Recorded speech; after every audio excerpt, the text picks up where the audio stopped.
All right, we're going to get into an exciting topic for today, depression. We're talking about depression today. Most exciting. Oh, we're all too happy for this.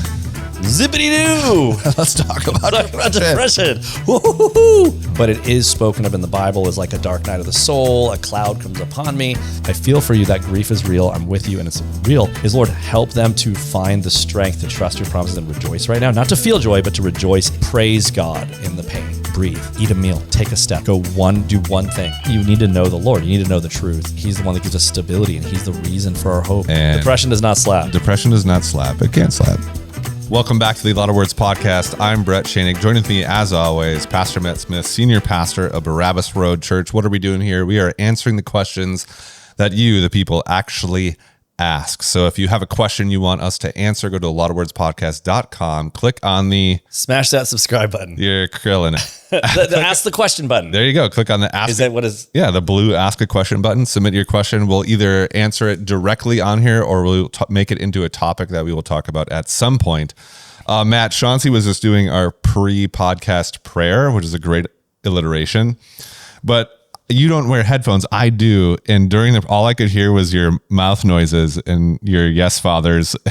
Did I do that when he was praying? It was just like...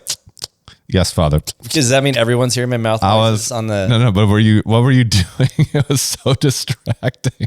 I was praying. I almost started laughing out loud. My eyes were shut and I was in prayer. I don't know. Maybe. I'm like, do you need a glass of water? Maybe God, as He hears me speak to Him, just hears me going, yes, Lord, the whole time. It's like when some people pray, they repeat His names. Like, yes, Brett, how are you, Brett? Yes, Brett. I don't know. I was completely unaware that I was doing that. It wasn't that what you were saying. It was just you were just kept clearing your mouth or something. Maybe now I'm so self-conscious. But are you old enough now or are you just constantly doing that like old person? I don't do that at all. I don't even think that happened. It was very distracting.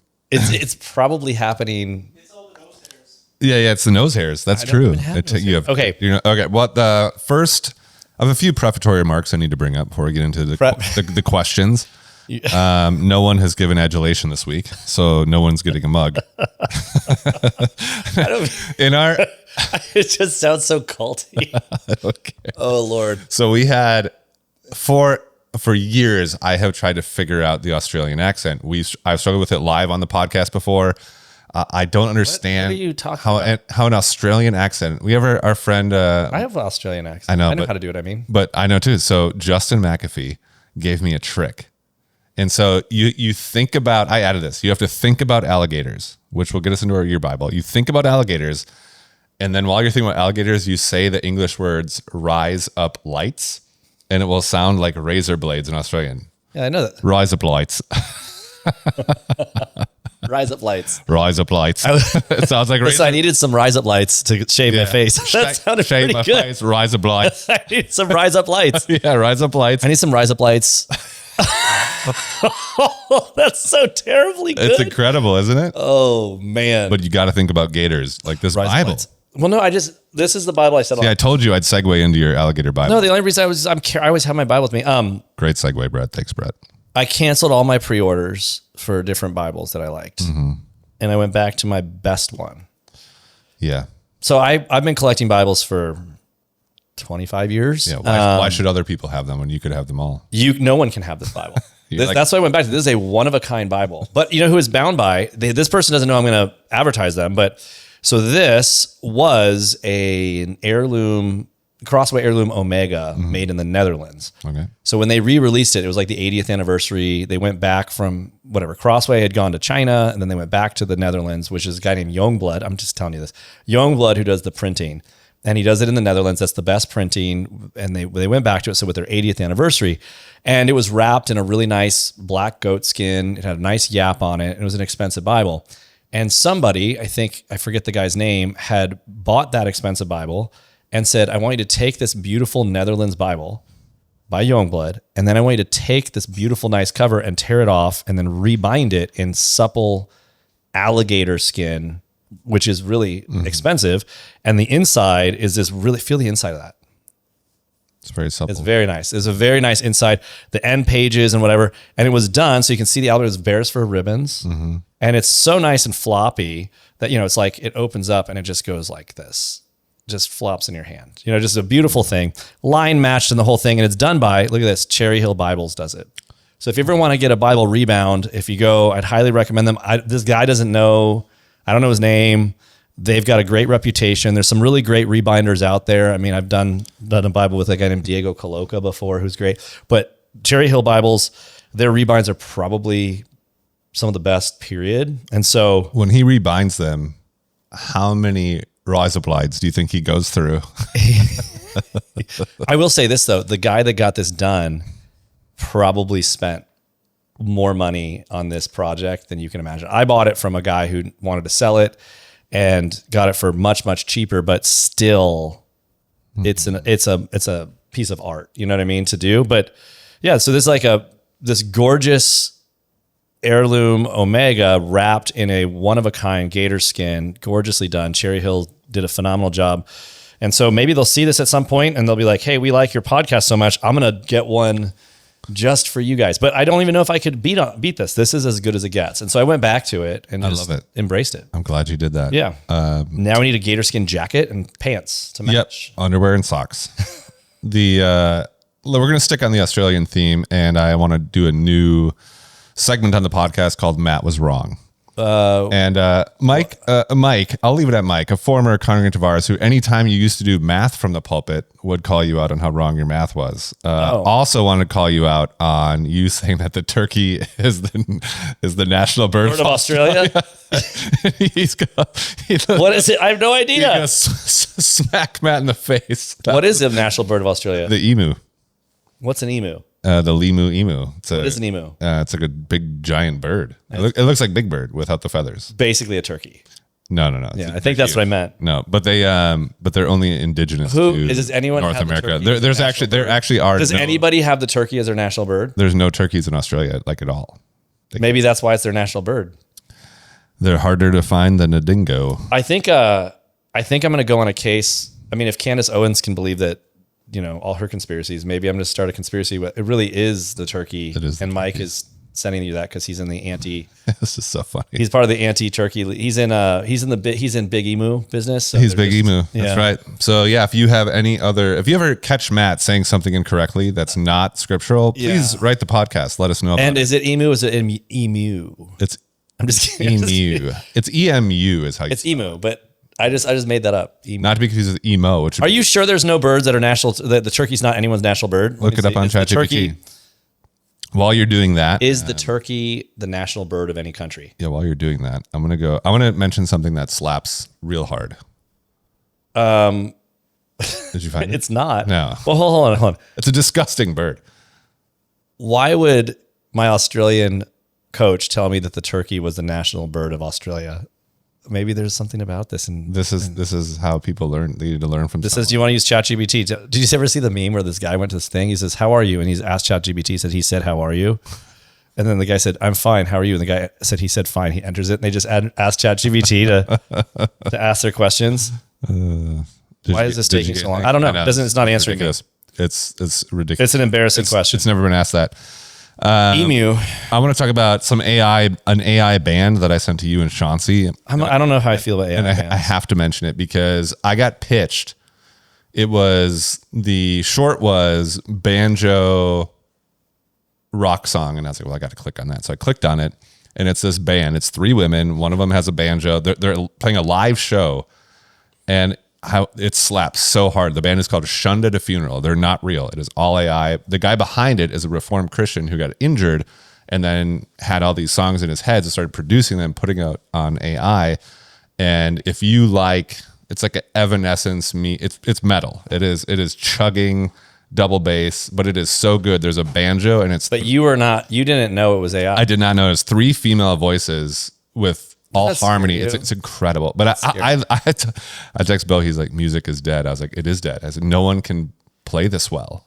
Well, it's already been like that with autotune. I mean, to a degree, no one beats no one can beat Sarah McLachlan. Shunned at a Funeral. For her album. That's telling you. Good. If you go and listen to Shunned at a Funeral, I think it's hilarious. Everyone's Let- like, AI is going to replace your job so that you know can how go you feel do about art. And now it's just replacing the artist so you can go do jobs building AI. Yeah. My favorite song by them thus far is Rattle the Bones. Super good. I don't think I listen to any AI music. No, you listen to I'm McLaughlin. just superior. Do you know how to spell McLaughlin? Yes. How? Is it like 5 G's and an H? You didn't ask me to do. You just asked me if I know how. I said I do. I didn't know this was a test. I'm on a music. I got my Billy Strings hat on today. Yeah. Best bluegrass guitarist. She's the greatest, except her latest album is not the greatest. So No. Okay, we're almost at. By the time this comes out, I think we'll be at 1,000 subscribers. I don't even understand that. Like, I just don't understand what that means. I'm excited about it, but I just don't understand what it means. I think. Well, it's exciting. Yeah, I mean, it's neat. Apparently, Thank all of a you couple for of people came to church that I haven't met yet, but they came from the podcast. So that's exciting. So if that's you and you're at our church and watching this podcast and I haven't met you yet, come say hi. Yeah. That's exciting. Yeah, you got to thank. You're going to thank the people for subscribing and sharing. Yeah, thank you. Yeah, There you go. keep doing that. I mean, That's what I was going for. I don't know. Look, I feel like Thank you would have been great. no, I'm not. I'm a little bit amused by it all, and it's exciting. And so, That's very although exciting. if I didn't have like that last week, we didn't film because we had filmed twice before, so we took last week off. Yeah. And I missed just our time Yeah, talking. same. I Where- hated it. I feel like if the power went down, we would just set up like this to talk.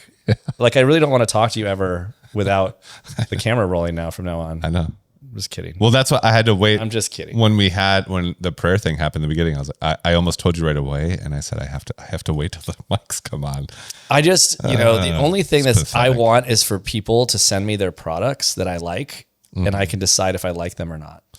I want to be the gatekeeper to Yeah, someone's you products. want to be the czar of products, Yeah, yeah. similar to how I'm the wave czar. Like, I bought these new shirts I showed you. That's a really nice shirt. They're very Amazon. They're very. It's not see-through. No, they're just revealing. It's not revealing. I can see your like chest stubble. Where That's you, just my chest doubles extra. Is there words on? What's the words on the? It's like a dragon. I don't want to tell you what dragon on my tattoo. What's the silver thing? Yeah, it's a little polo guy. Oh, Yeah. they're very stretchy. Yeah, I need stretchy clothes. You get to that. It's for athletic people.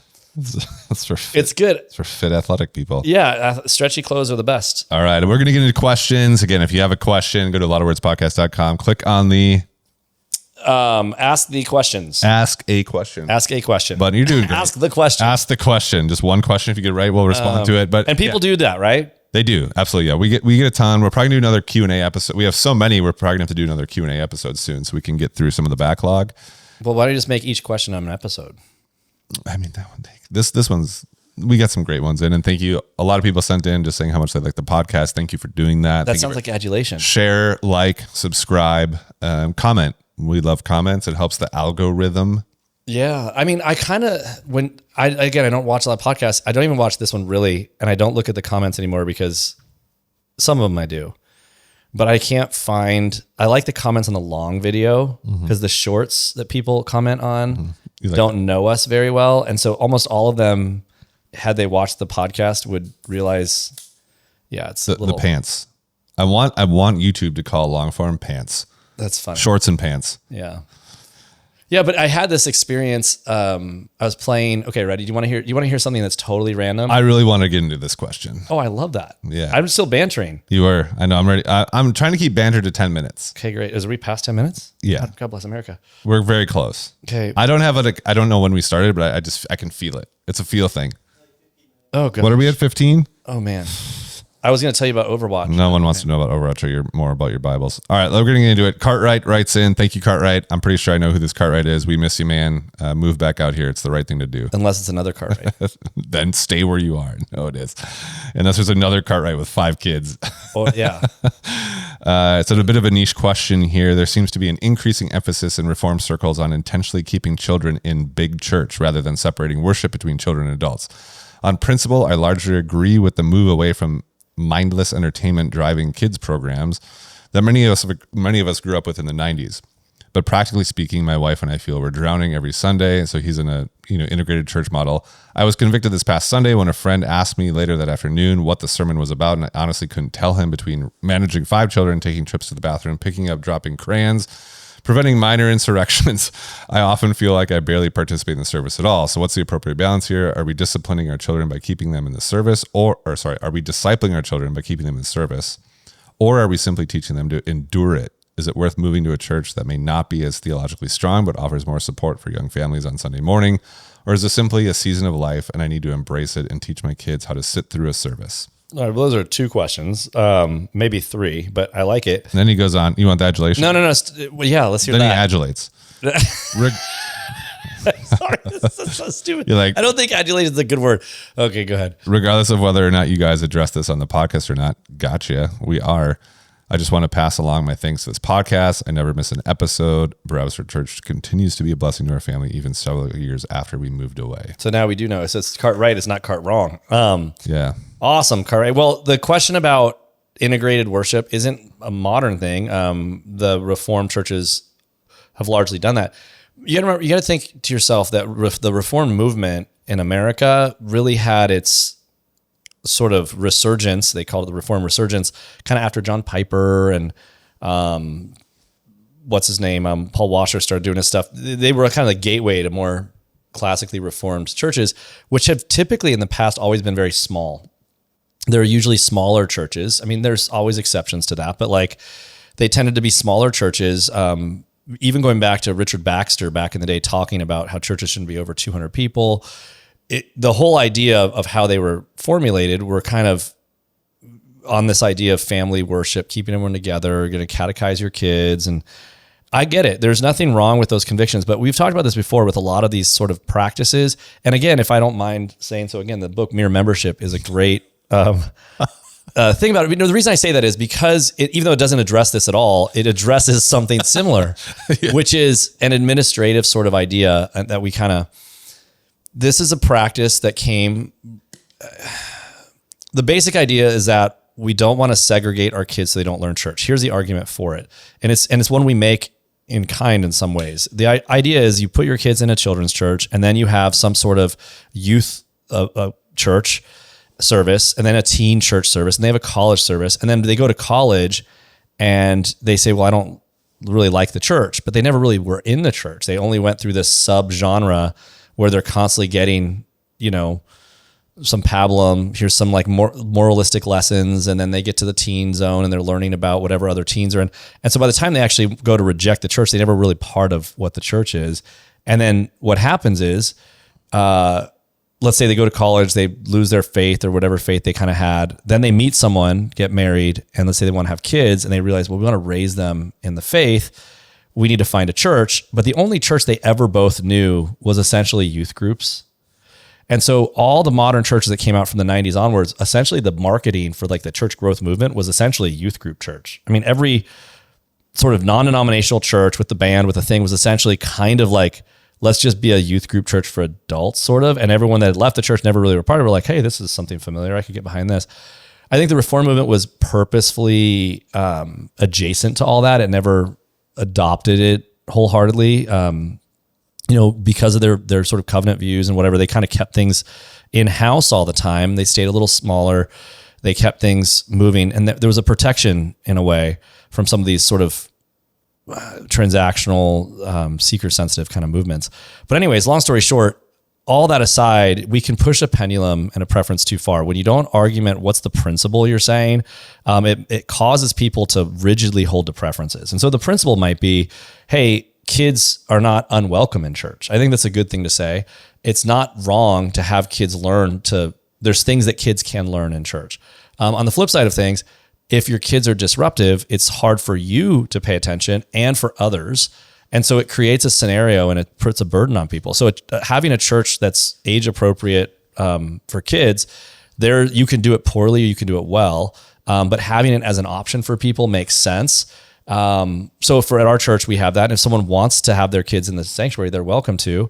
But we also have a children's church up to about 12-ish. Mm-hmm. They could go there or not. I mean, my kids usually come to service a lot earlier. They just want to be a part of everything. But I do like that takes the pressure off. But the integrated services, there's some good to it. The idea is the parents are going to be the ones that are educating their kids. So they're going to be there. And part of that education is what they're doing in the church. there's nothing wrong with it. But the Bible doesn't spell it out that you need to do it. And so I just think the rigidity of the whole thing is a bit impractical. I think it's rigid in a way that it doesn't need to be, right? You can catechize your kids all through the week. You can talk to your kids about the faith all through the week. You don't, like Sunday, you do want to learn. You want to be equipped. You want to hear these things. And so having that service is nice. But some churches are small. Like I keep mentioning that. If it's small, it's hard to do a children's church well. Mm-hmm.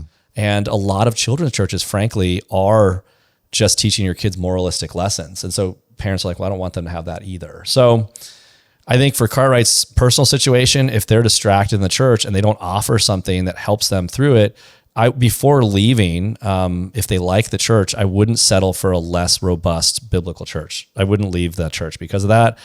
There's got to be some strategies that happen, and it could be something as simple as you and your wife have to like alternate days that you like go in, and maybe if you're like, some people will hear that and be like, "What are you doing? You got to bring them there and teach them." I'm like, right, but there's other people that are going to be there too, and so I don't know. I just said a lot of things, but that's it. No, yeah. You don't have to do. There's nothing. This is one of those areas where the Bible does not spell out that the church service you ought to do this. I just think that some people, it's sort of a weird. We're gonna have uncomfortable seats and we're gonna make sure it's loud and it's not good. It's like those raw dogging effect. Like we're more hardcore because it's more miserable. Yeah, I think there's a pressure in biblical churches too for like that housewife theologian book came out. I think it's maybe done more harm than good. Brody Bauckham was big on this. Yeah, I think. Carrie, I remember her laughing after a third, and she's like, I don't know if I've sat through a sermon in 6 years. And I was like, yeah, that's fine. Like you get it during the week, you can listen again. I'm in your home. Yeah. And so there is just a reality where, I wanted to be in the message learning. I think that was best for my family. And I was okay if the kids missed, if she missed. Yeah, you could, everyone's going to have their own different ways of doing it. I mean, I think this is something, we don't have video at our church. Now, this is an argument for having that, like in the lobbies and areas. So like, let's say if you got a stroller or you have a thing, you might be outside, you can watch it on video. And on our end, we have it it's live stream. So you can have it on your phone, but it does feel weird to go to church just to watch it on a live stream. Like I get it, but I do think that one of the things we got to remind ourselves is you're not going to church just to hear the message as if it's a podcast. Mm-hmm. Your bodily presence there matters, but the sheer fact, like, otherwise we don't have a Gnostic view of church. Like it matters that we're there, present, visible, even if it's inconvenient. And so, if at all possible, going ought to be the desire. If it's hard, there ought to be a way to get through it. I think knowing that it was a rough experience in Cartwright's case, what I would suggest is maybe pray about it. Look for some solutions before you think of going, and try to make it work. Even if you have to get kind of creative, but there is nothing wrong also at some point with checking out other churches either. I mean, this isn't a consumeristic thing. It's just, you got to go someplace that you guys can fit in and be a part of. And, anyways, I don't like the whole, they don't offer kids church out of principle thing. I'm just not sure what the principle is. I don't see that. I think that's going further than the Bible does. Yeah. If you're into that, I guess go for it. But for a lot of people, they're just indifferent, I think. Yeah. So, yeah. All right. Thanks, Matt. Cartwright, if you want to follow up on that, just shoot me an email or Matt an email. But thanks for the question. This next one comes from Christy. You're talking quieter because your headphones are louder. I feel good in the mic, though. Does it sound good in the mic? Yeah. I just hear you talking quieter because you might be in a mic and you're talking to headphones and a mic, but I'm here in front of you. Yeah. I can't adapt to your inability to wear headphones. I can't adapt to your inability to see me as a real human being right next to you. I will not tolerate your insolence. Basically, I'm ignoring all of this and I'm just having a conversation with you and me. Quit your dithering.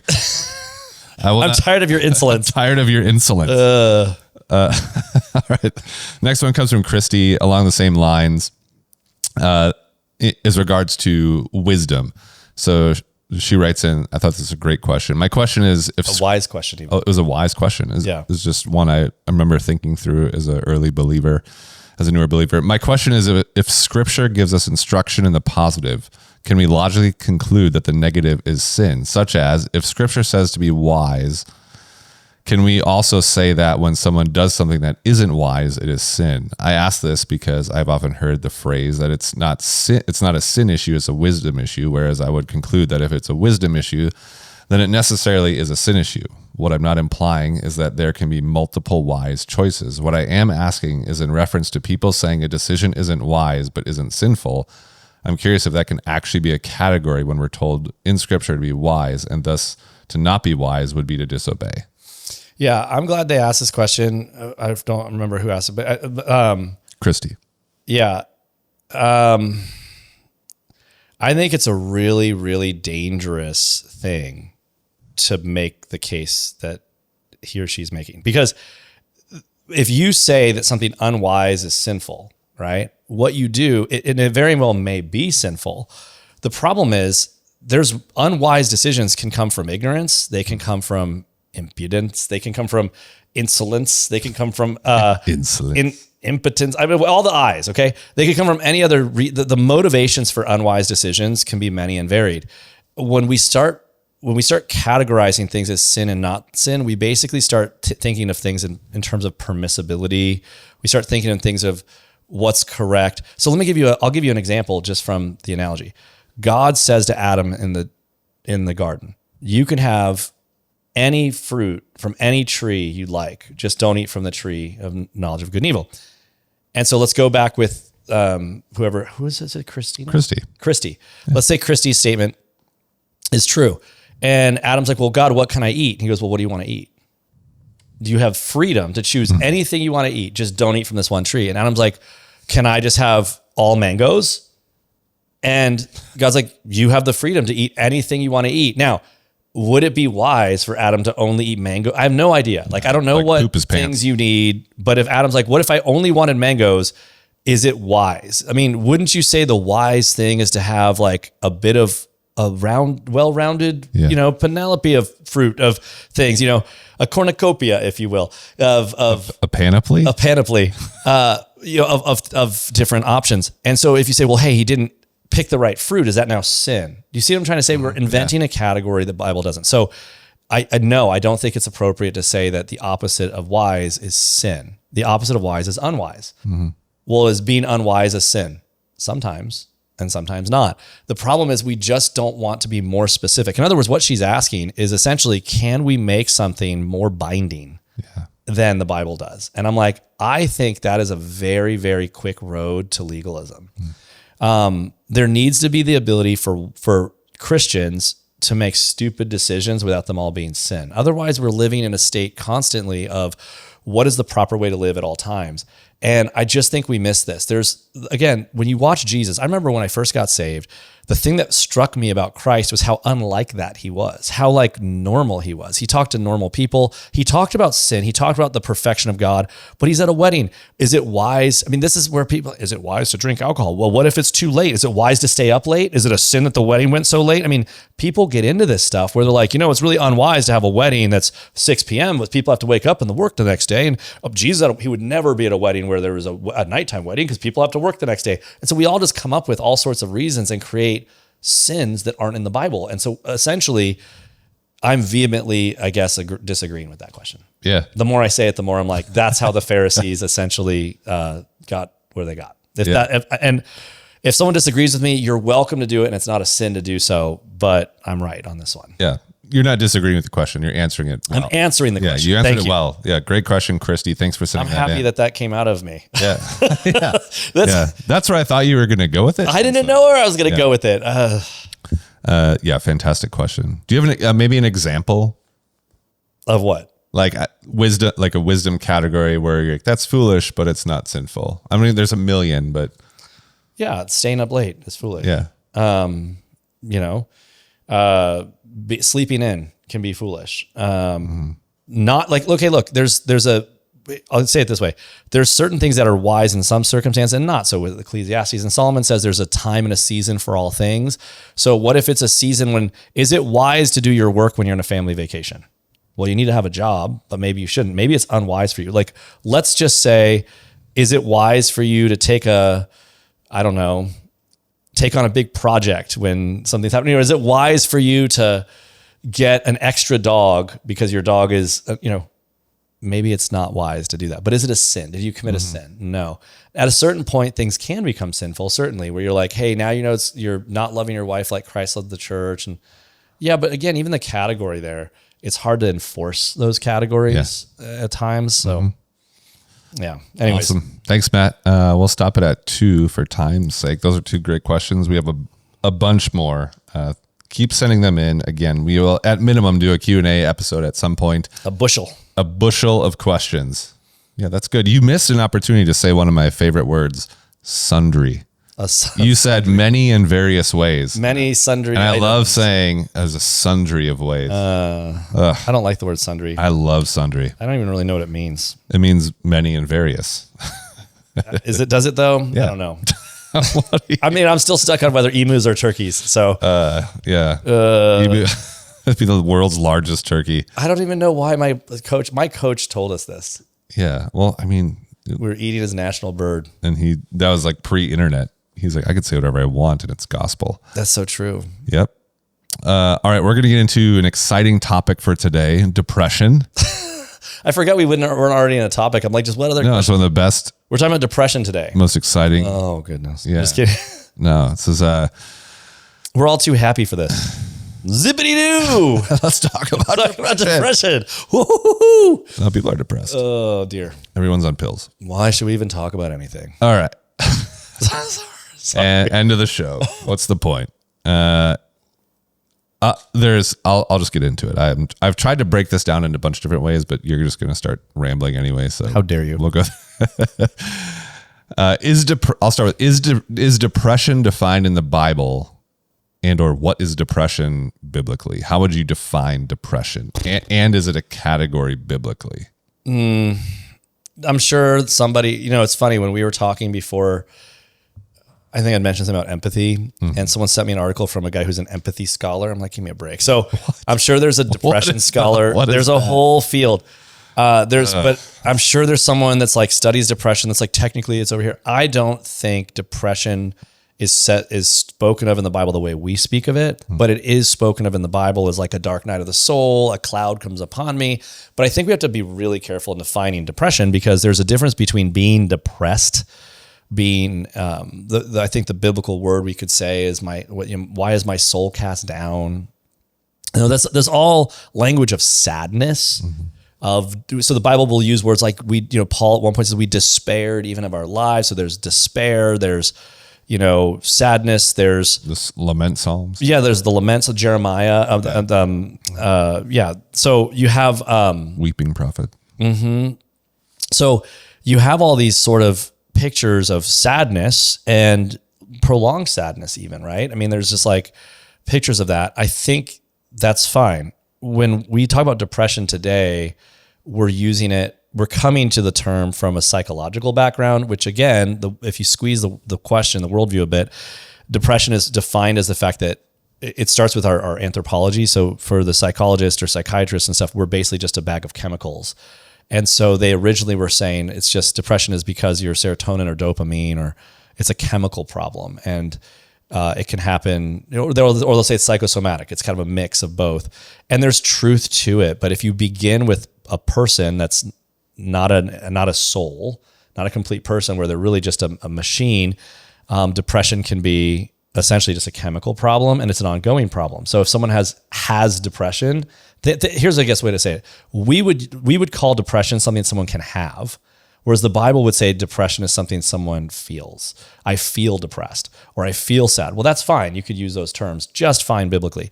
But to say I have depression as like an affliction, as like a condition, it makes you helpless. And so I disagree that the Bible has a term of depression that is chemical. Now, does it mean, I'm not saying that people don't have it. I do think, though, that our confidence at depression chemically is as straightforward as we think. The data does not back up. Now, I got to be really careful. A depressed person can say, I've been in depression. This is a real thing. I took an SSRI or whatever, and I'm better. Good for you. I want to be really careful. I'm not negating your experience, and I'm not saying it's not real. What I'm saying is a lot of the data based on serotonin, dopamine, and the rest is that your chemical problem will be fixed by taking medicine. And in some cases it is, but what we found is like suicide rates, depression rates haven't actually improved from this.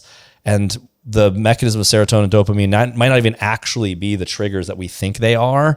In other words, we're not as sure chemically of what's happening as we think. And we're not as sure what the mechanisms are as we think, which is why it's interesting. If you look at a lot of the medicines people would take, it'll say may cause suicidal tendencies or even more depression. So there's clearly a little bit of guesswork happening and way more confidence than there ought to be in this subject, the way people talk about it. But because we've become so psychological as a culture, there's a lot of certainty. And one more thing, we've repeatedly come back to this. We live in a victim culture. So when everyone's a victim, you can find reasons that give you an excuse for your behavior and even valorize your behavior, right? So we talked about, I think a few weeks ago, a trauma response. That's a trauma response. Well, depression's the same type of thing. I'm depressed. That's why I did X, Y, or Z. So biblically, that part of things, you're not given excuses for your behavior based on your chemical state. Like, yes, that's true. There is a real physical aspect to depression, a chemical aspect, but there's a spiritual one as well. And you also have a choice in the matter. So does that mean that you can't, it's just positive thinking, you'll get better? No. Like, I'll give you an example. One time, if there's someone that's having a hard time and they're kind of mentally, all of a sudden, like the license plates are talking to them. They're saying like, hey, the license plates are giving me, like, they don't need better counsel. Like once someone's starting to talk about the license plates, usually something's wrong, like legit wrong. Medication is a wonderful blessing of God. You would combine counsel with medication that helps them kind of be able to think a little bit clearly. I think depression can be in that category. So when someone says they're clinically depressed, like, I think that's there. I don't know that the Bible describes that exactly. I could say more, but so I just think it's a little complicated. Mm-hmm. In other words, the Bible does, when it talks about people being quote unquote crazy, like schizophrenia, stuff like that. It's a category that in the medical world right now is a kind of a throwaway term. When someone says they're schizophrenic, well, there's like a million different ways, things that could actually be describing. And again, we don't know as much as what we think we know. And we're just like, here's medicines we like for that. The Bible might even describe that in the terms of like demon possession. Mm-hmm. And we've got to be I got to be careful here. For example, witchcraft in the Bible is pharmakeos, which is where we get the word pharmacy. And so in very real fashion, the drug use was a big part of pagan sort of rituals. And there you could be said, like when you look downtown San Diego or downtown anywhere where you have all the meth heads that are like zombies walking around, is it true that these people have a chemical challenge? Yes. Could that be demonic? Well, why would you say no? Does it make sense? So like, why would those things be mutually exclusive? Like they can be both. Like the gateway, at one point, Paul says, don't be drunk with wine, but be filled with the Spirit. In other words, don't be controlled by wine, but be filled with the Spirit. I think the idea of taking mind altering substances being an open gateway to like sort of demonic, ideology, is very, very biblically sound when Paul talks about spiritual warfare being sort of war of ideas. And he talks about one of the fruits of the Spirit being sober-minded. And then spiritual warfare looks like taking every thought captive. We realize that having a sober mind, being able to think clearly so we can think biblically, take thoughts captive. Well, every time we take substances that make our mind less sober, less able to think, maybe it makes us more passively imbibing in demonic sort of philosophical ideology, which makes sense. It's why people, when they drink too much alcohol and they get drunk, are like, maybe I should go sleep with that person. I'm going to go do this with that person. Their inhibitions are lowered. They follow their belly more, which is, Prince of the Power of the Air, Ephesians 2. So all that to say, depression would fit in that realm. Like, are you clear thinking if you have this thing called depression?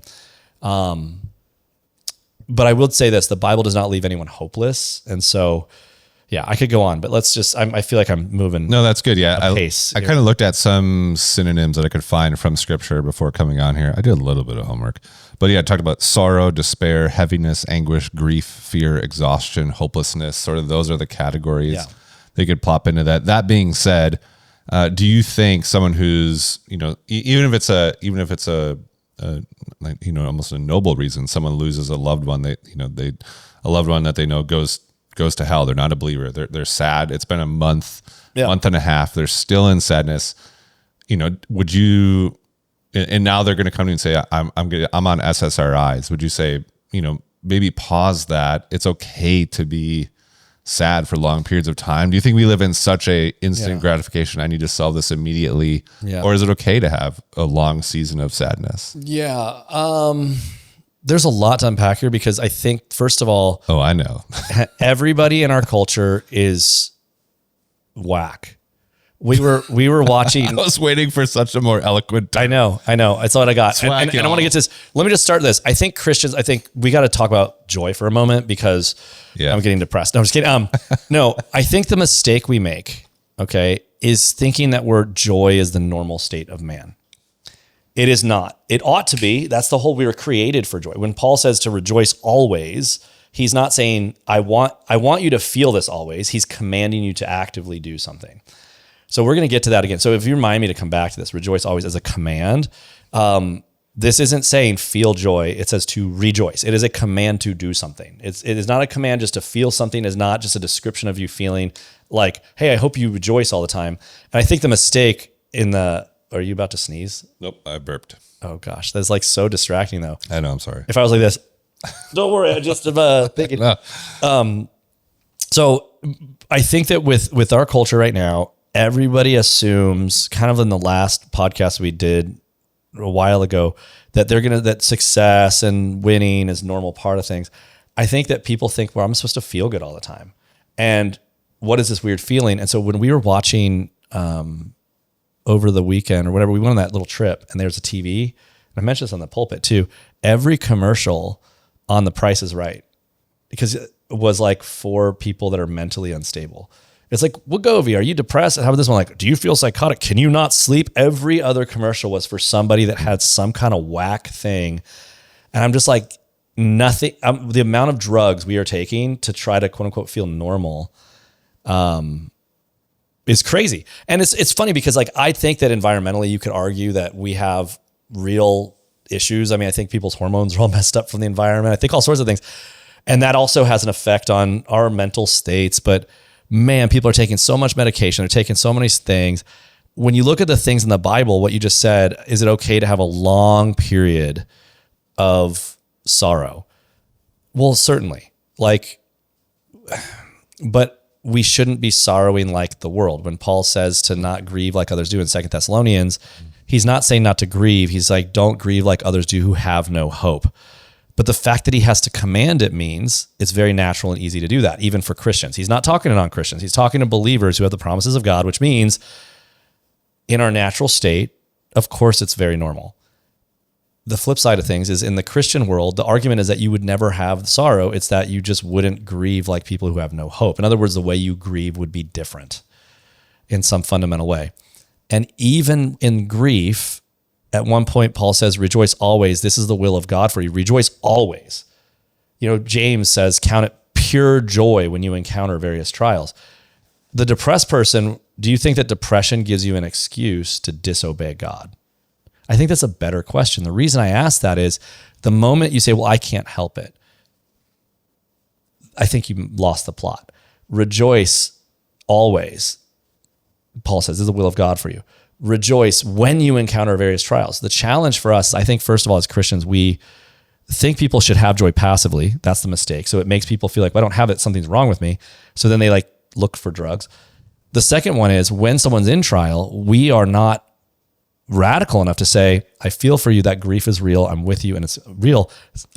Our prayer, try this. Next time someone says, hey, I'm going through something, one of the prayers you should pray for them is, Lord, help them to find the strength to trust your promises and rejoice right now. Not to feel joy, but to rejoice in this.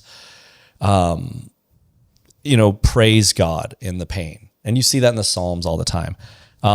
Trust God by taking those steps of faith. And often when pain happens in the Christian life, we want to avoid it. But the path forward through that pain and that darkness is where the joy is. His mercies are new every morning. And so I just think that one of the problems with thinking about in a state of depression is it's just accepting that this is an unending state, that nothing ends it except drugs. And I don't know that a lot of people I've seen do that really work through the Bible like they say they do. They don't work through the disciplines of God. I don't think a lot of those people are giving sacrificially. It's watching God work in these ways, being vulnerable with God. I think what's happening is they're not feeling good and they're like, God, help me. Why am I feeling this? Why am I feeling this? And then depression also is very, very narcissistic. So by definition, you start having, similar to anxiety, you start feeling bad, and all of your thoughts are just about your feelings. You're like, oh, me, why should I? Me. And you're like, this person's celebrating. He says, weep with those weep, but celebrate with those who celebrate. It is such a self-focused state. And you're so constantly on your own state and how you feel constantly. You can be in a crowd and you're like, oh, woe is me. And you're like, but that's rude. Everyone's celebrating. You should just, were you telling me to fake it? Yeah, you should fake it. Mm-hmm. Well, that wouldn't be authentic. That goes back to that same thing we keep saying. And we think if I'm not being authentic, I'm not being real, and I'm lying to myself. And I'm like, no, the lie is that your feelings are your identity. And so depression as a state, again, sure, I'm not denying it.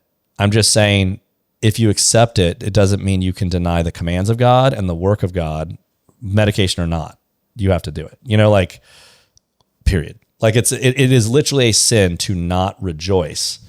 So remember the question earlier was, is it a sin to do something unwise? But this isn't about wisdom. Paul gives a command from God to rejoice always. James gives a command from God to rejoice when you encounter various trials. So it means, can you feel depression? Can you feel sadness? Can you feel sorrow? Yes.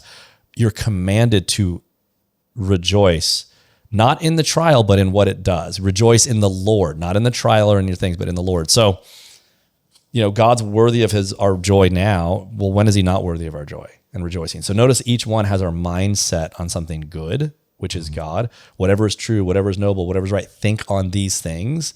So again, it's not feel good about your circumstances, feel good about the trial, feel good about the Lord. He's always something you can feel good about. He's always worthy of that.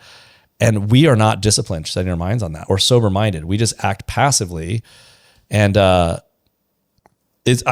right on this one. We need to be more disciplined about our joy when things, even normal people like that aren't feeling quote unquote depression, we're not disciplined about our gratitude. We're not disciplined about our joy. The muscle we have is weak. We don't work it out, and we don't try, and we don't feel any concern for the fact that we're complainers half the time. Like if you're watching this and you've been complaining to people and you're not also rejoicing and praising, if people hear you complain more than praise, try this. Ask your friends. Say, do I complain more than I praise the Lord? Do you hear that? Ask your friends and be honest and hear what they say, because that's something that you ought to work on. You have every reason to be praising God more. And so anyways, I don't know. I'm like, this is a bigger subject than just this. For sure. Yeah. Yeah. We'll just run a quick quote. I think this is from MacArthur. It's one of my favorite quotes. He talks about joy. He says, joy is the deep down confidence that God is in control of everything for the believer's good and his own glory, and therefore all is well, regardless of the circumstance. Yeah. But it's rational. So there's that is such a rational thought. But the problem is when something comes upon us, we know we should feel a certain way. That's why when James says, when you encounter trials, consider it pure joy, which is a wacky, why? Knowing that this does this. Joy produces steadfastness. Joy produces the fruit of the Spirit. Fine. So then let's say, your kid dies. Mm-hmm. I can't imagine that. I'd be devastated. Mm-hmm. And I would slap in the face someone that comes and be like, you should feel joy right now. I'd be like, shut your mouth. None of these statements are statements that are like, you should throw at someone in trial. However, when I'm in the pain, what am I praying to God for? In other words, I'm entitled, and this is the key. In grief, I'm entitled to that settled joy. Mm. I might not have it. I'm not asking God to make me feel it. What I want to do, so if you look at the James passage, he begins and says, consider it pure joy when you encounter various trials. And the very next verse, I think verse 5 or whatever, he says, if any of you lacks wisdom, let him ask of God. Well, what is wisdom? And then why did he say that? Is he just saying random things? I'm going to talk about joy and talk about wisdom. Wisdom is really applied knowledge, if you think of it that way. So let's take that by what he just said and let's put it together. You know that God is good when you're suffering. You know that if your child dies or your spouse dies and they're in heaven, they're good. Even if they're not, you know that God is good and sovereign and he has a purpose and plan for things. And if I said to you as a Christian, do you know these things? I know them. And do you know God's with you? I know it. And I'm like, and you feel grief? I'm like, yes. And you can't get out. I'm like, yes. So then what's the prayer? Make me feel better, make me feel better, No, the prayer is, God, I know these things are true. Help me to apply these truths to my life. Let me have wisdom. Let me feel these truths in my life so that the result is the pure joy that James talks about. I don't think we pray that way. And I think the Bible commands us to pray that way. Paul in Ephesians prays that we would know what is the hope that we have. So much of this is we take for granted that we know things and we are mentally midgets. And God is calling us to like look at his promises, to meditate on the right things. And we just, feels, solo feels all the time. It's why the book I want to write, I keep coming back to, is going to address all this. I think that if we were to pray to God in the midst of a trial, God, help me to the promises I know about you to be true right now. Help me to like live them out. Help me to, I know you're with me. Help me to sense your presence. Lord, I know that you haven't abandoned me. Help me to take comfort from that. Lord, I know that, that this is pain, that you're going to get through this. Help me to just rely on your goodness. Lord, I know that you're doing something in this.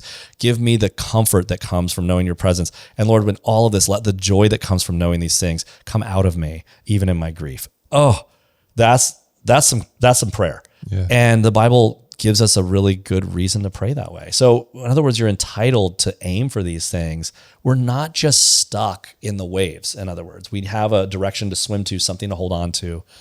So yeah. Yeah, that's a great prayer. Get your prayer pants on for that. Yeah, or your prayer shorts. Yep. Yeah, your prayer shorts. It was actually such a good response that I forgot my line of questioning. Did I just aura farm that so much? Usually I'm like, I know where he's going. I'm going to think of the next question. And that was, that caught me off guard, but then now I just figured it out. You talked earlier about hopelessness. You talked about 1 Thessalonians 4. We don't mourn as those who have no hope. So mourning is okay. Sadness is okay. It's just we mourn differently because we're believers. That said, how would you respond to someone who came in? One of the questions I found on ChatGPT that people asked was, can I be saved and still feel hopeless? What would your response be to someone who's come in and say, I think depression is a result of hopelessness?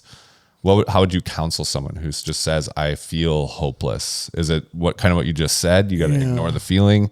Or is that even, do they understand the gospel at that point? Yeah.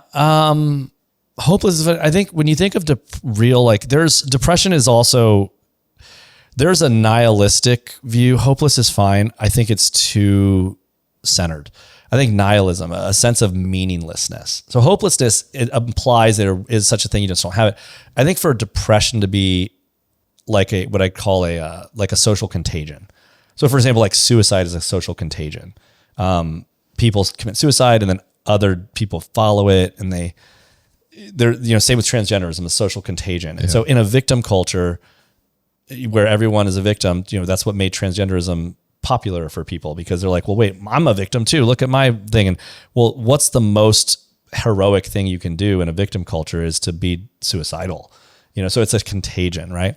Well, in a culture that has been preaching, you look at Francis Schaeffer and the rest, they were writing, basically responding to postmodernism, essentially, which was a response to modernism. And say during the 60s, the basic idea of modernism, let's sure everyone follows it. So modernism came out after sort of the Industrial Revolution, right? And our technology sort of mimicked our theology or our philosophy. And the idea was man is essentially a machine. And at the same time, everyone was atheistically, well, man, you don't need God, so let's just make man a machine. And a lot of the depression was, well, if man's a machine, there's no purpose in life because we're just DNA. So you got everyone saying you're an evolutionary machine. You got the Industrial Revolution happening. You've got, the German higher criticism coming and saying the same stuff. Well, on top of that, that means that our sort of natural behavior patterns aren't good. So we're just animalistic and we're just going to follow our animal natures. You've got the sort of the Thoreaus and the different people writing about how we need to go to the wilderness. Basically, you got this whole premise that all the things that make us man. So Francis Schaeffer called it the mannishness of man. We rebel against the machinery. And so part of that rebellion was just a cry out to that, I'm not a machine. I would do these things for attention. He talks about art and the rest. But it was this nihilism. And so we've just accepted it. So a lot of depression is seen, we cultivate it. We live in a culture of death. Ephesians 2 says that. Following the prince of the power of the air. It's a culture of hedonistic death. In other words, we follow our belly for the sensations of our belly, knowing it leads to death and more death. The wages of sin is death, and we live in a culture that's all it is. But that comes through in it's not just in our actions, but it's in our art, in our music, and our statements. And so then the antidote to that is actually so bad. So what do I mean? The depressed artist is one of the most truthful people in culture because they're accurate. There's Nietzsche used to say when you took his class that when you started his class that you're not allowed to commit suicide during the semester, like essentially, because it was the whole point of his class is if you're just a machine, there is no purpose, nothing has meaning. There's no benefit to getting out of bed or not getting out of bed. If these things are true, just hedonistic pleasure is fine. At first, it gives you freedom to go act like an animal, but later you say, well, what's the difference between pleasure and pain? What's the difference between right? People start to lose all sort of meaning, and they're searching for meaning. And so not the Enlightenment. What's the group? I'm just having a loss of words here. That's another podcast we could start. No, what's the? I just lost it. I had an experience. What is that thing? You weren't experientialism. No, golly, I need to get the word. Otherwise, it'll blow my mind. Anyways, let's talk through it. What are you trying to? So when Schaeffer was basically writing, he was dealing with the people that were coming from sort of like the I just lost them. Gnosis? Not Gnosis. It's like no, not it's the people that have experience. Essentialism? No. Charismatic? It's a basic word. It's a basic word. Charismatic? It starts, I think it's an E. It's the dumb hippie guys from the 60s that would have like a Enlightenment movement. It's not that's not enlightenment though. What's the word? It's so stupid. I can't remember the word. I don't know. I did the 4. I tried for 4 and they were all missing. No, I know. I'm going to remember it later. This happens and I'm on live, and this is what makes this live. This is how you know it's not edited. Well, it's not. We're not going to edit it. It's not live. We're just not going to edit it. This is bothering me. People need to know that you also brain fart sometimes. I'm brain farting hard. It's the lot of turds fart cast all of a sudden. It's just you got Chauncey to laugh. That's good. You're making a great point, and then now we've interrupted it. No, I need to find it. The people that would go searching for themselves. What is that term again? It's such a basic one. They're just going to go search for themselves. And they're going to go find it. What is that? I love that people are listening to this, screaming it. They all know it. I know, but sometimes you forget a word, right? You can't remember it. Hold on. Let's go to chat. I'm just trying to find myself. I'm looking for myself. It's the, you need to know it.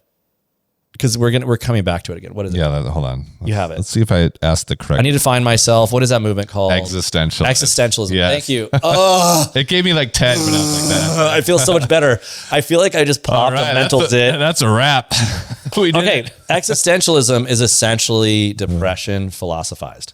Existentialism. So when you said hopelessness, that's what got me on this whole track. Mm-hmm. I think it's just hopelessness if a Christian feels hopelessness, they might still acknowledge there's such a thing as hope, but existentialism is by definition depressing and depression, because it basically says there is no content of anything. You can't even, so what is salvation and existentialism? If you could say the words of it, then it would be fake, because nothing real is spoken, because all words are made up and they don't have meaning. So what happens is a person would go find themselves, and the way you would know they found themselves, they'd say, I had an experience. But if they could describe the experience, they weren't really an existentialist. To be an existentialist, they had to know there's meaning, because they had some sensation that gave them a sense that there was something more than essentially the lies of meaninglessness. But if they could describe it, it would actually essentially it would demystify the experience and take away its meaning. So in that moment, where all rational things make you machines. That's why they had to do it. It had to be irrational. So think of this. The modernistic movement was rationality to the point where people were mechanized and mathematized. Okay. So then the only hope to free ourselves from being part of a meaningless machine was to have some experience that said that we were more than that. But if we could describe it, it would be rational. Hence, the only way to be free of that machine thing was to have some irrational, means incommunicable experience. If you actually think about the logic of this, it's actually profoundly helpful. It really is. I know if people lost me there, come back to it again, because that's what the 60s is these guys that wanted to find all the schools, all the music, all the poetry was, you're a machine, there's no point, and all rationality is what led us there. So help and salvation came from irrationality.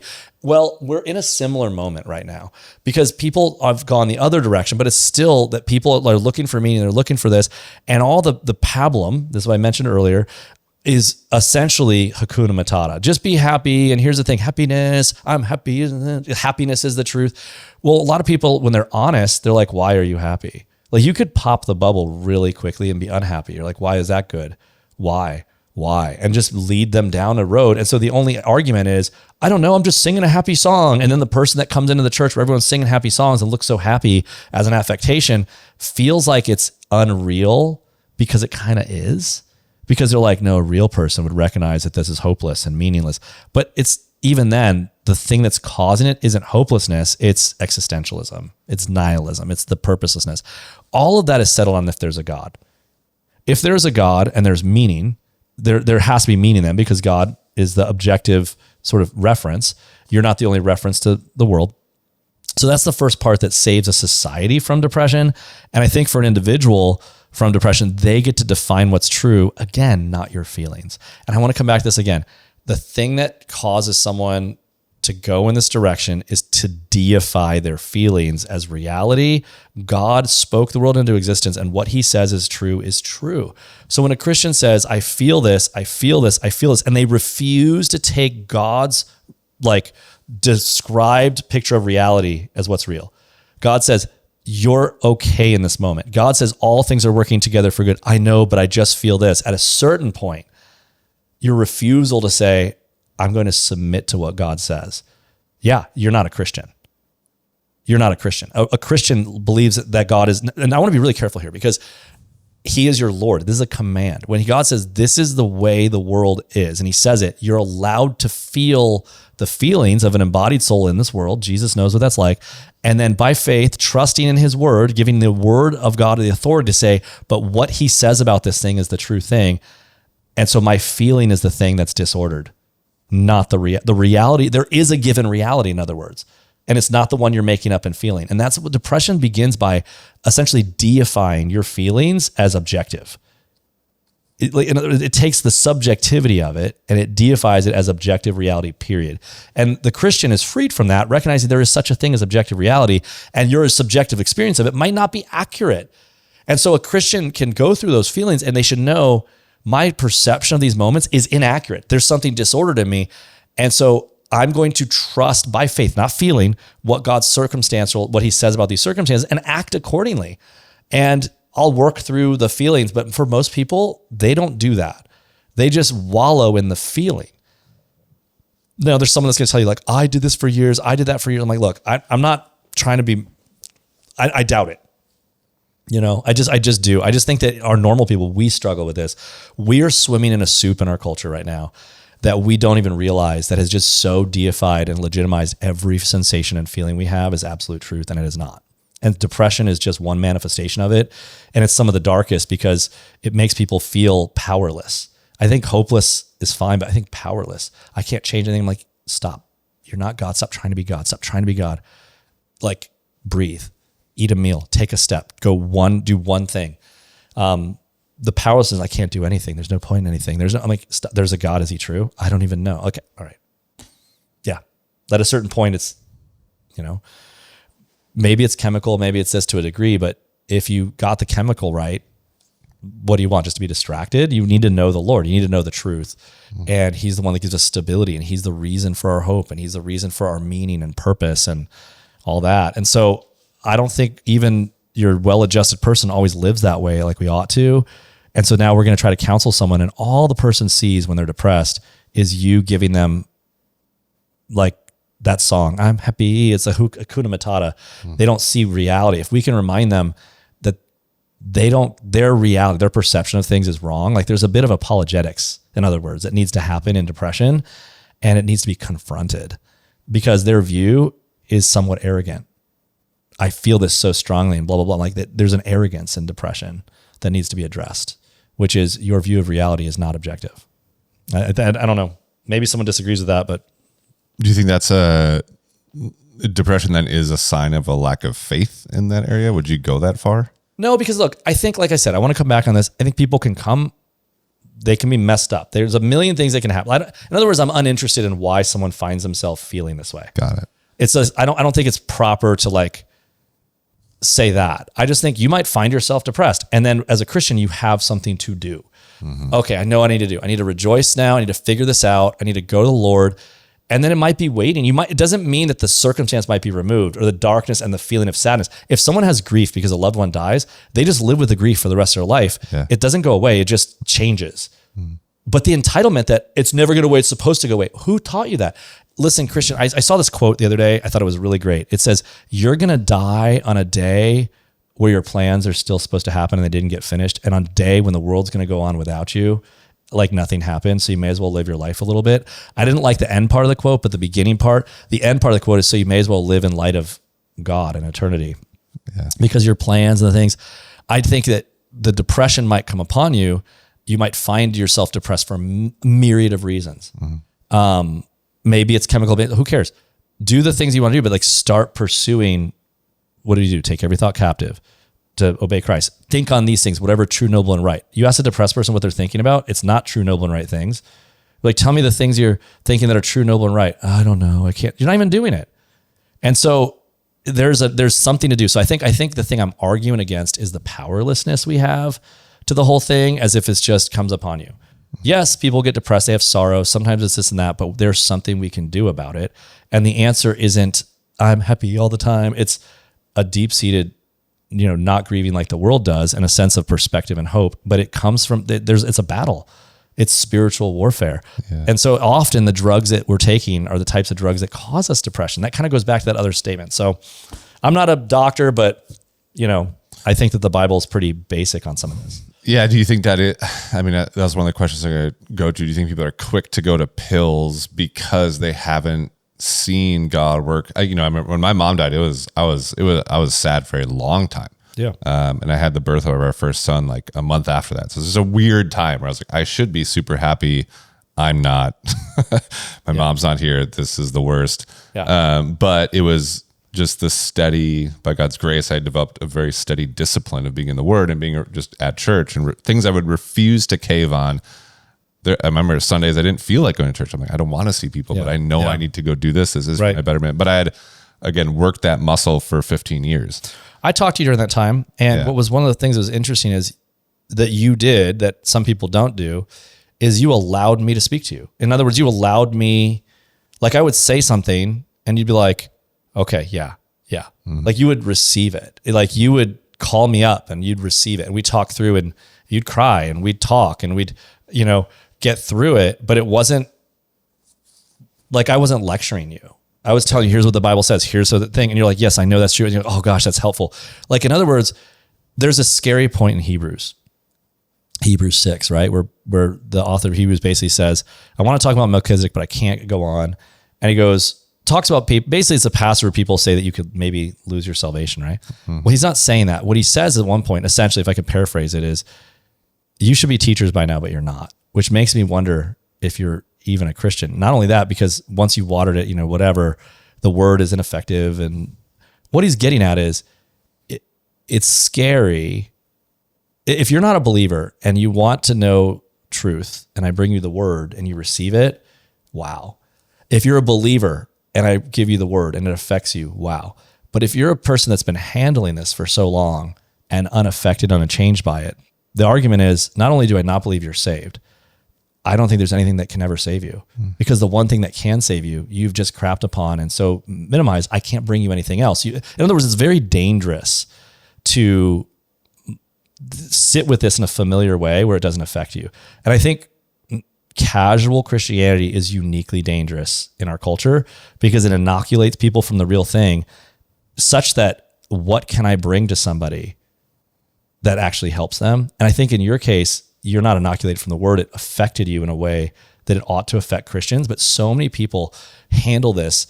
They're not rejecting this word. They're rejecting a very familiar picture of how, in other words, they read this so comfortably, things that should make them uncomfortable for so long. So then I say, well, here, let me open the Bible. Like, oh yeah, I've already seen that. That is a person that they fear for their soul. Because at a certain point, what can you bring? This word is the antidote. And so if they've already have it in their hands, they've already said, oh yeah, I've been pouring this out every day. That's what you're supposed to do. I can't bring them anything else than this word. And they've already so inoculated them from it by thinking it's one thing. So if you've basically gone to church your whole life and the church that you've been to your whole life has made the Bible into a book of weird promises where you're overlooking things, and I go to open it up, what else can I bring to you? It's one of the things that scared that Hebrews passage in particular, but just in general, the American experience of Christianity, which has allowed so many people to be so uncomfortable or I'm sorry, rather, to make so many people that are essentially not pursuing the Lord, that do not give authority to God's word. That's normal in the Christian life. We all struggle with this. My fear is so many churches that have allowed casual Christians to feel so comfortable. My fear is there's nothing I can bring to them now.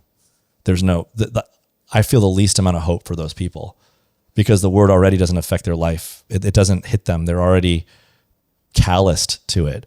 Even as they're singing the songs and going to the thing, they're just as narcissistically focused on their own views.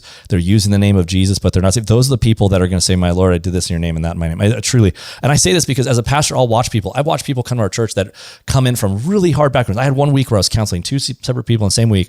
And one guy in the thing, they came from like drugs and outside the church, and they understood the things. They came in and I would like, hey, I think that's an idol. They're like, whoa, you're right. Okay, cool. And it affected them like heavy. And it was the most encouraging time. I mean, this is like gnarly stuff. And I'd say like a basic thing from the Bible, and you could see it affect them. Whereas there's another couple I'm talking to, like, we already read that already. And they're just like unmoved and unchanged. And I'm like, but these things are true. God's real. They were so unaffected by the word. And I think for a lot of Christians, they might go through quote unquote depression. Like, oh, I already know what that says.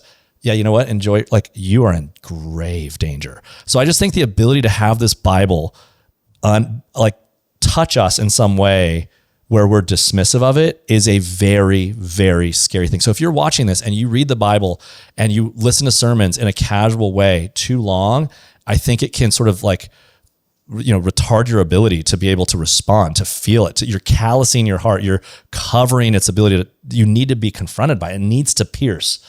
And I just think that a lot of churches, here's the other problem now that I'm on it. Sorry. I don't think that this happens by accident. I think that the problem is that a lot of churches in North America right now, they're aiming at casualness. It's not that they wanted to achieve depth and truth, but they got casualness. Okay, no.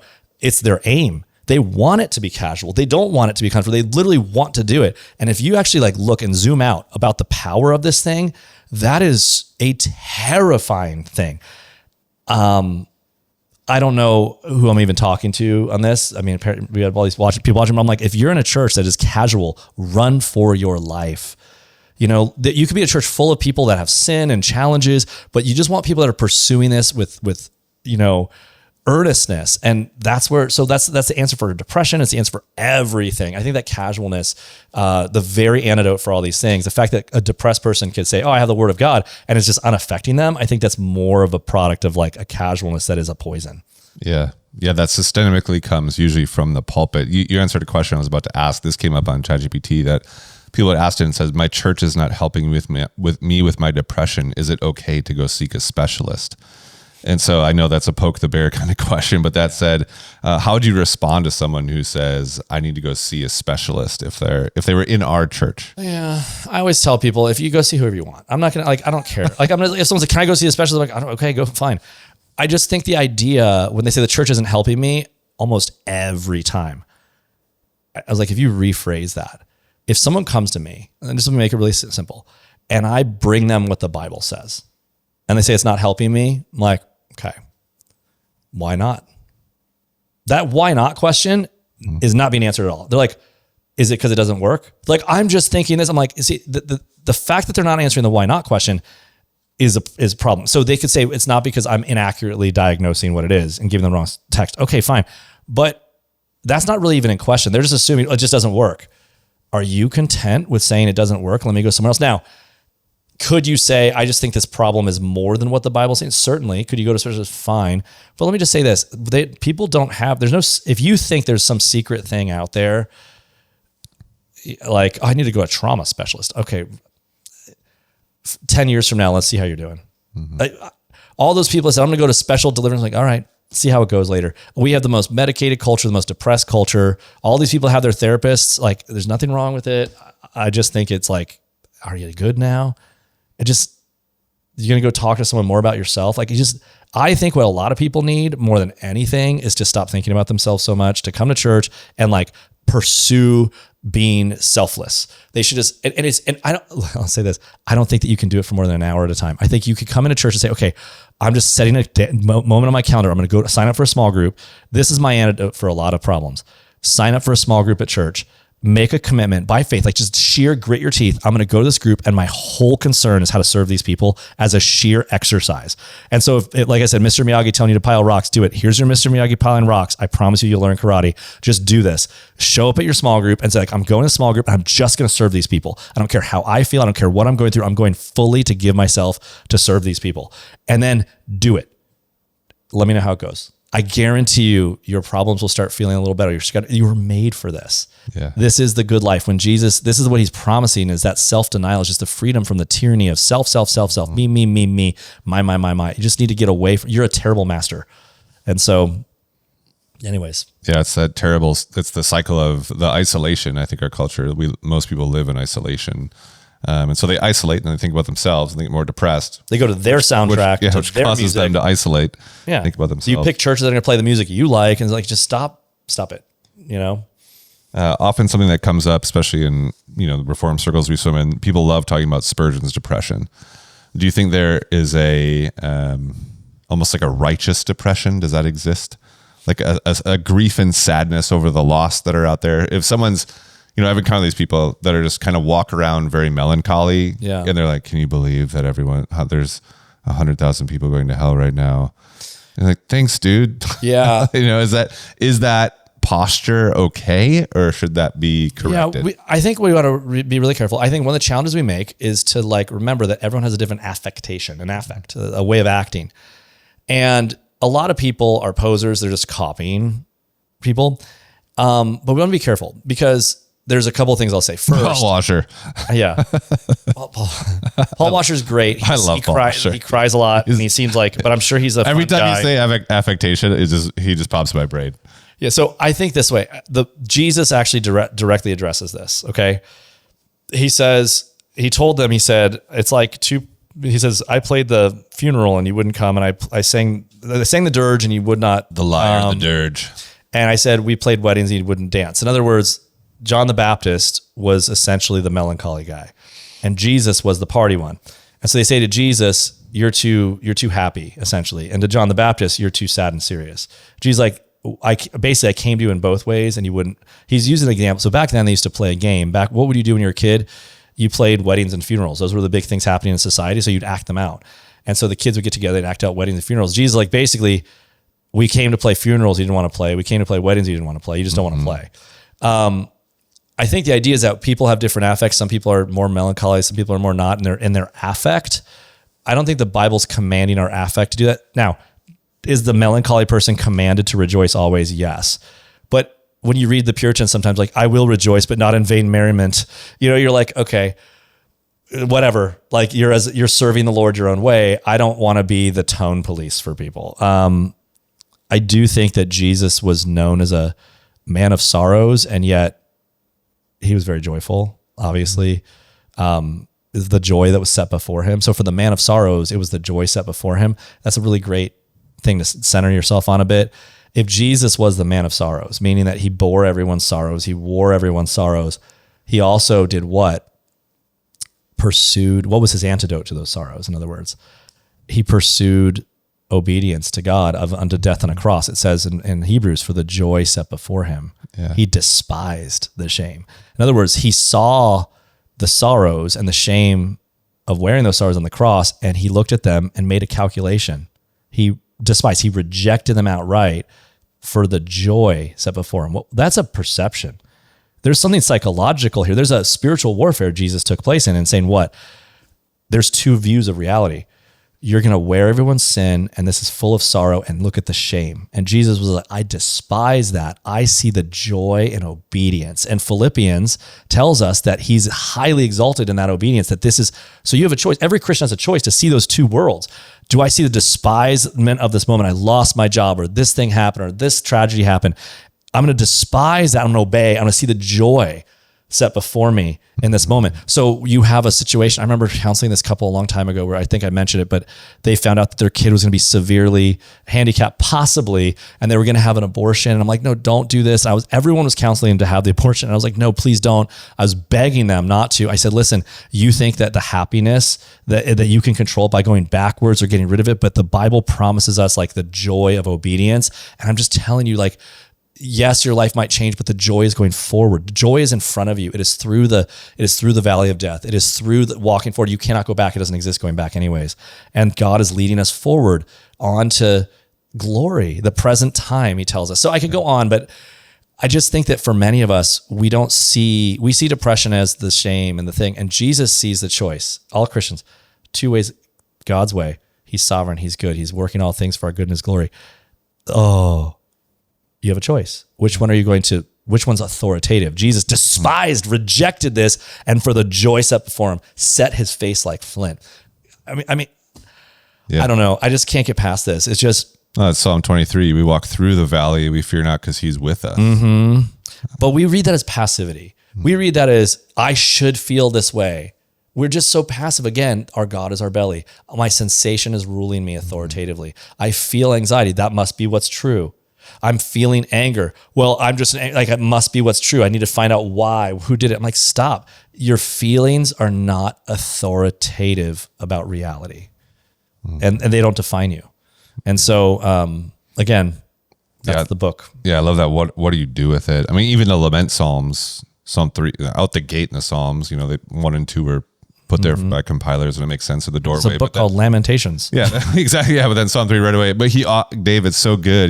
He'll say, I think he's sad about Absalom, but then he's like, but you, O Lord, are a shield about me. He always usually ends either the last stanza or the latter half, returning to looking at who God is and deriving his joy from the confident knowledge of who God is in his character. I think the thing that can help for many of us, they want some things to do to make this better. One of the things I would do is, we talked about prayer once, but this is something that I would try. Get a prayer journal and try the ACTS method, ACTS. And the reason it's helpful is, try this.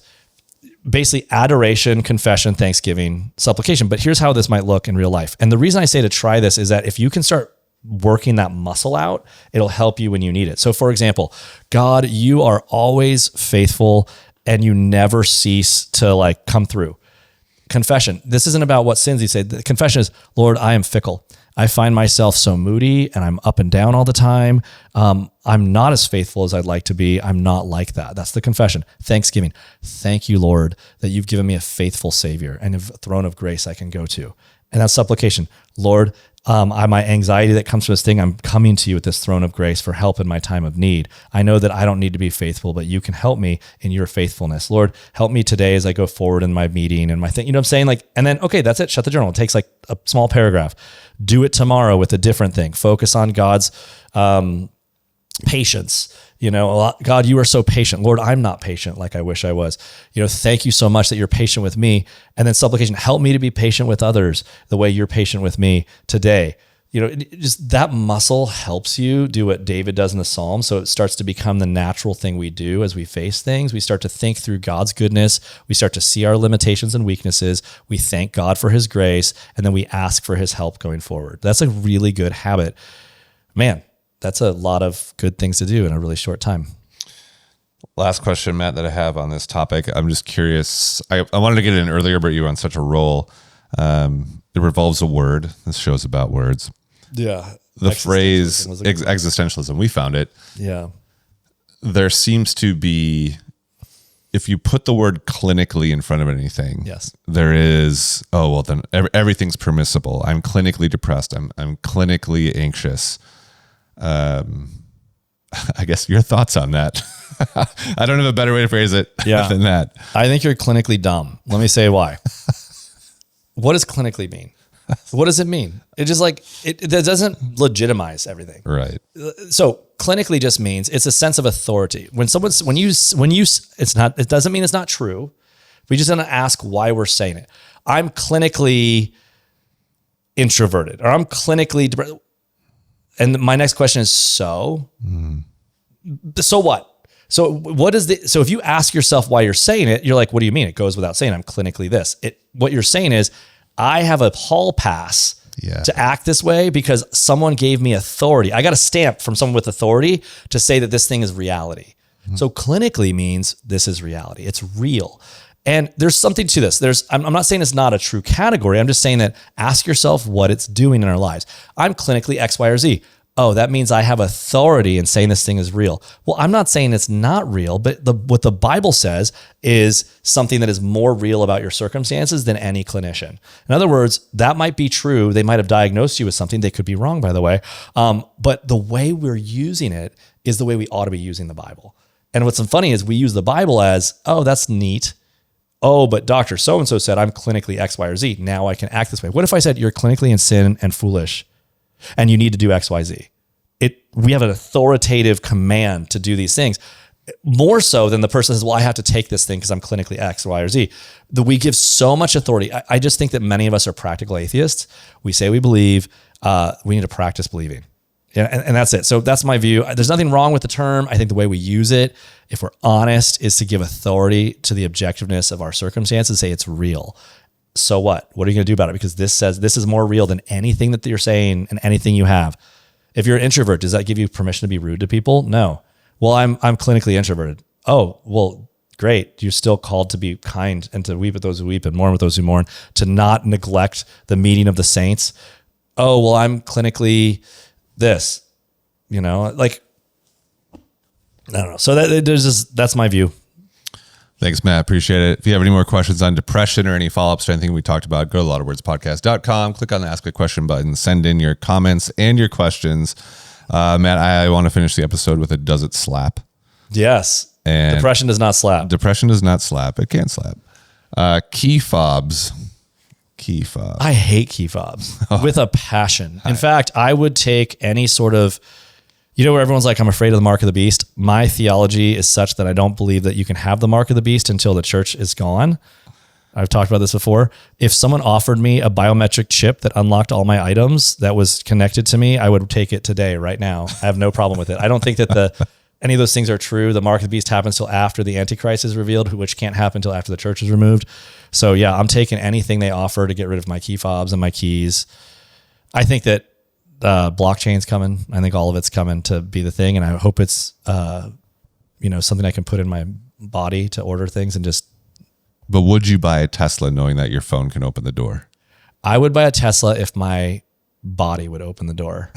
I'm tired of. You just put your groin up to the door and just slowly. I just want it to know my heat signature from far away, my unique signature, and just do what I want on all my items. I just want to go to stores and say, I want that item. They're like, they just figure out what money I have and whether I can afford it. And like, well, he really wants this. I'm sure he would want to pay for it this way. And it would just I want all of those things. I would do really well if I was a king and I had people like, I want to walk into a place like, I like that, and just leave, and someone just shows up in my closet. Yeah. I don't want to order it. I don't want to unwrap it from the package. I know. And put the package in the trash. I want all of things to be provided for me. Your quest for key minimalism has always entertained me. You hate keys. Yeah, but you know what I also hate? I hate the idea that, so the we have two cars, my wife's car and my car, but my wife doesn't like to drive. She likes me to drive. And so we're always driving both cars. And so I always have two key fobs for the cars in my pockets, and I'm constantly trying to make my keys smaller, and they just make these ginormous key fobs. Look at these things. It's just so absurd. This is in my pocket all the time. I've minimized my keys down. Now, don't tell me about some special key thing you have. I've looked them all up. I've tried all of them. This is my key thing, but look at those two key fobs. Yeah. That's crazy, right? They're enormous. And you know what I also keep in my pocket, since we're doing this, is I also keep in this pocket is my special cigar knife and my special lighter. This is all in one pocket. So much stuff in a pocket. That's in one pocket. You're like a kangaroo. This is my special lighter. This is an imitation lighter of a DuPont. I have nothing. That's lighter. And this is a special cigar knife, and they're all in one pocket. Is that a lot? I feel like it's so many. I have nothing in my pocket. There's a map of Cuba on the side of this. What? Yeah, and you can cut cigars with it. Look at this. I'm so eager to sell things. I don't even want to. That's an insane amount of things in your pocket. Is it really though? Yeah. I hate things in my pocket. Well, that's your problem. You just need to have more things. What do I do with my key fobs? Where do I put them? I don't know. If you could find a way for me to like inject them into my stomach. You need a fanny pack. No, I have a bag. I just don't like my keys in my bag either. Put them in a fanny pack. I refuse. I carry a bag and a fanny pack. That's you're backvaxing. We got to end it. We're going to keep going. We're bantering extra here. Extra banter. All right. So key fobs do not slap. They what's the opposite of slapping? They don't slurp, slap, or anything. They slump. They slump. They're depressing. Yeah, they're slumping. I got to put all my things in my pocket. You have to physically shift to one hip. I use a big wallet. To get. Do you want show everyone see the size of this. This wallet is. It's actually a pancake wallet. It's obnoxious. That's my wallet. It's actually Horween leather. Yeah, exactly. He gets this is a passport wallet, but I used to keep a journal in that. It's ridiculous. You get it out of like Starbucks. People think you're about to read. No, but it's so thin. I used to use the small minimalist wallets, but I just don't want anything else in my other front pocket because in my other front pocket I have my phone. I have stepped back from you in lines after you've gotten that wallet out. Oh, people love my wallet. I get what's this? Oh, here's a protein. What's happening? The amount of weight on your body. Wait, ready? You're getting a leg workout just from this. Is a leather chamois to clean my glasses. It's leather. I have my AirPods for listening to music, and I have my phone. Should I put this in my? Here's a question: do I put this in my pocket or in my backpack? In my bag? You can't let them in on these questions that you bring to us all the time. Let me ask you a question. Okay, let me ask you, Brett. Should I put this in my pocket or in my bag? The only thing I like in my pocket is my headphones. I'd keep those in your pocket. Everything you showed me, the only thing you need is these headphones. But if I put it in my bag, how's that different? Like this thing could go in my bag just. But when you get a phone call, then you ever have to go to your bag and then get them out. If I get a phone call, I want my AirPods right there. I'm going to put these in my bag. Why don't you just do the opposite? Yes, I'm putting these in my bag so I can keep my lighter and cutter. And then I'll put my lighter in this pocket. I'm giving you wisdom. To go back to the question raised by Christy, this is almost sinful. This is look, okay, this goes in one pocket now. So now these are going to go in one pocket because this is now going in my bag. We're having an intervention right now. This is, by the way, this. Ask me next week if this is it. I think about this all the time. He comes into so many meetings, and this is how he leads. So now I just changed these crises whole setup. So now this pocket is only this. Look, it's only this now. Oh, no, I can't even. It's only these things. You gotta end the show. Like and subscribe. I really hope. Like and subscribe. End it quick. End it quick, You're Chauncey. just a crazy person. Like, let me show you. Let me take my shirt off. I gotta show you this new thing. I really hope everyone's left by now. Yeah, please end it. We gotta end it. It's getting squirrely. Cut it. Oh, I'm done. Thanks again. In my face. Comment on anything you heard. Like, subscribe, this share. Is going in my pocket. There's books. There's a swag shop. Shout outs to Chauncey in the comments as well. He's the one who puts it all together, who's on the ones and twos. Yep. Doing everything. If you need a big podcast, if you want a podcast, I've been slouching hit us up. Chauncey will hook you up. He's the master. We'll talk to you all next week when, Lord willing, we'll be over 1,000 subscribers.